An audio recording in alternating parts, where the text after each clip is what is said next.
The video of Fort Bliss Sergeant James Brown's death in the El Paso County Jail is going worldwide. Good evening, I'm Erica Castillo. And I'm John Purvis. First on Fox tonight. 1 week ago, we showed you the jailhouse video of Sergeant Brown's final hours. And the story has now moved far beyond the borderland. News outlets and websites around the world are picking up the story. The Washington Times and the Huffington Post here in the U.S. have been joined by the Daily Mail in Britain and other international websites in telling his story. Hundreds of people around the world have commented on the video as well. And tonight, a former El Paso County Jail corrections officer speaks up to say Sergeant Brown's death did not have to happen. Erica continues her coverage of this story that you'll see only on KFOX. Fort Bliss is one of the largest military installations in the country. There are about 30,000 active duty soldiers stationed here at any given time. So you may be surprised that when active duty soldiers get in trouble in the civilian world and end up in the El Paso County Jail, there is no one there from the military to check on them. A former corrections officer at El Paso County's jail, who has asked for anonymity, tells us why he believes that can have deadly consequences. Sergeant James Brown self-reported to the El Paso County Jail for a weekend DWI sentence in July 2012. Documents show Sergeant Brown informed the jail upon arrival that he was diagnosed with PTSD. He was a decorated two-time combat veteran in Iraq. Initially, Sergeant Brown was placed in the general population, and it appears he was not coping well. We traveled to Lubbock to interview a then inmate who on that day in July 2012 we verified was in the El Paso County jail cell with James Brown. He claims the inmates were all growing frustrated before Brown was removed. They really weren't feeding you. I think they gave us one sandwich for the whole day, a sandwich and a carton of milk. So some guys were pretty, heated. That guy, James Brown, he was there. He was actually about to get released. Pushed the door, but it was already locked, so he couldn't open it.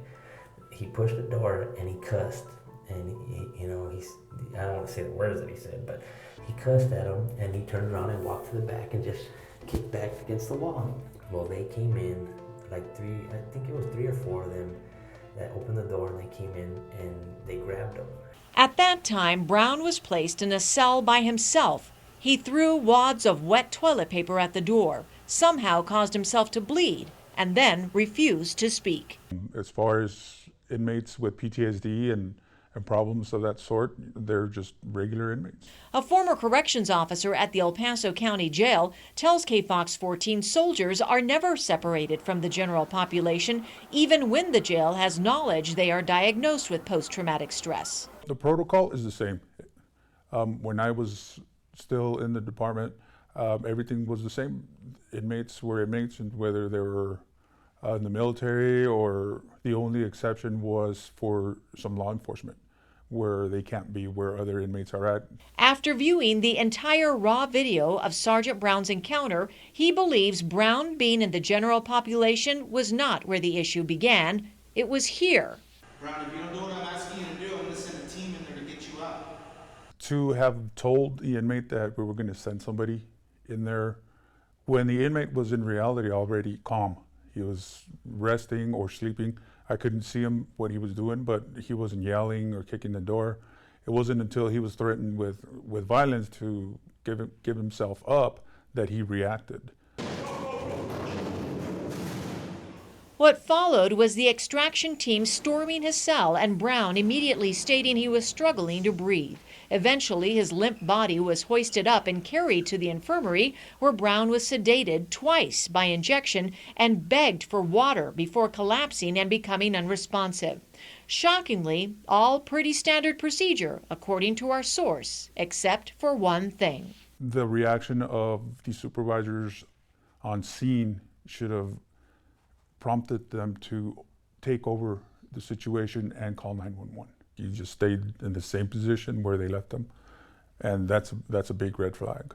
Sadly, though, our source says he is not surprised. He says there is no training at the jail for corrections officers or the extraction team on how to deal with soldiers, much less soldiers diagnosed with post-traumatic stress. He claims they barely get any training of any sort at all. They don't get to practice as much. They practice maybe once a week, twice if they're lucky, and they have to do it, after the shift. He also says there is no psychiatrist and no official military presence at the jail in the event an active duty soldier is incarcerated, something he believes in this case could have made a difference. In the event that they do have somebody there, it would have to be somebody with rank of an officer to be able to control whoever it is that's there.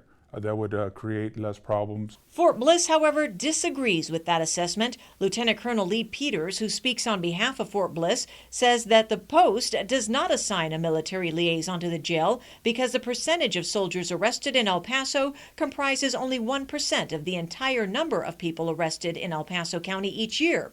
Instead, Fort Bliss relies on the El Paso County Jail to inform the post when a detained soldier has been arrested and booked solely for the purpose of reporting procedures.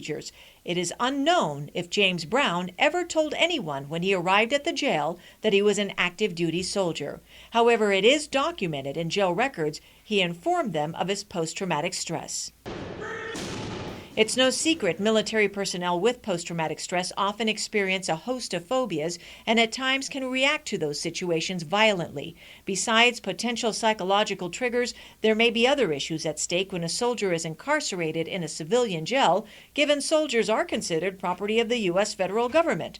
Fort Bliss, however, says it's a matter of jurisdiction.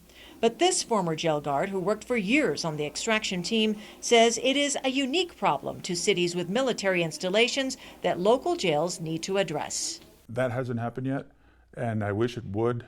Being a combat disabled veteran myself, I can relate to Mr. Brown's problems.